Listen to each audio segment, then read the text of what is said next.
Big Mac and the rest of his family had just arrived at IKEA. They stared around in wonder at this beautiful, spotless store full of cheap furniture. Places like this just weren't found in Ponyville, much less Appaloosa and the San Palomino deserts. Granny Smith marvelled at the soft couches, Apple Bloom gazed at herself in the polished mirrors, and Applejack stared suspiciously at the bottles of apple juice in the grocery section.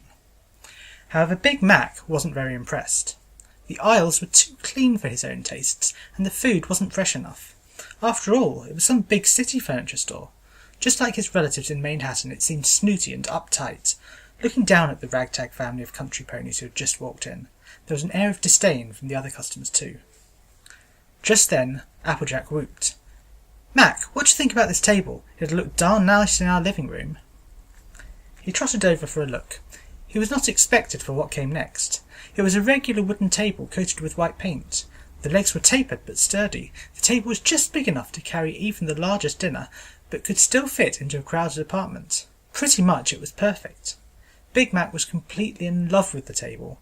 He ogled at the sight of the beautiful white table, imagining fancy dinners, tropical dates, and a starlit romantic evening. Applejack was waving a hoof in front of her older brother's face. Big Mac?" Snapping out of his daze, he nodded with satisfaction and said, "Yup." Hearing the commotion, Granny Smith pulled out her bag of bits, and her face fell. "Sorry, young uns, but we don't have enough money. Maybe we can sell some more apple products and earn some more." Apple Bloom skipped to the exit. "Then come on, what are we waiting for?" With one last sorrowful look at the table, Big Macintosh followed his sister out of the door. On the ride home to Sweet Apple Acres, he concocted a plan. He would earn all the bits to buy his table, no matter what it took. Whether it be sign dancing, telemarketing, or just selling apples, he would do it for his love. The Friendship Express puffed into Ponyville and creaked to a stop. As Big Mac stepped out, he saw a sign. "Now hiring. Waiters at Sugar Cube Corner. Apply to Mr. and Mrs. Cake. 30 bits per hour." 30 bits per hour!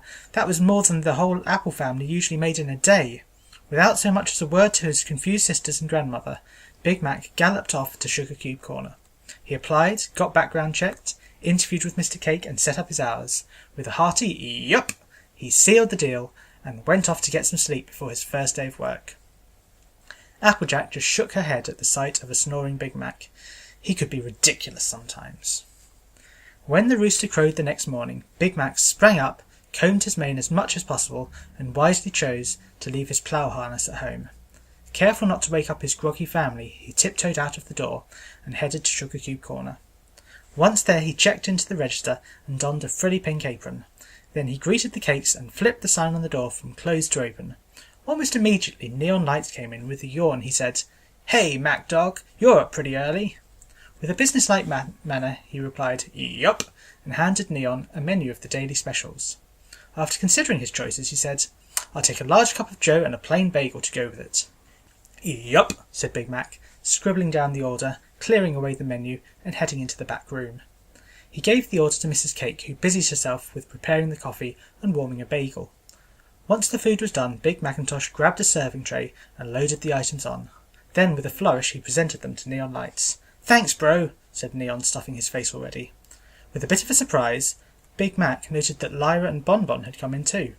He hurried over to give them their menus. The rest of the day continued in the same rushed manner.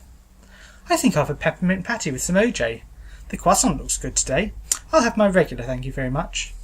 Order after order after order came at Big Mac. He couldn't take it. Then he thought about the table. He continued.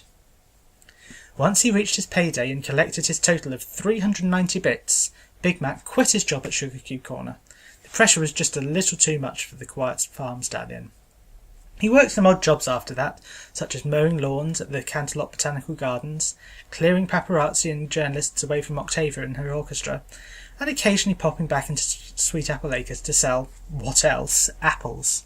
When he had some free time on his hooves, Big Mac would sneak away to IKEA to gaze longingly at the table of his dreams. At the end of the long, tiring month, the grand total was 582 bits.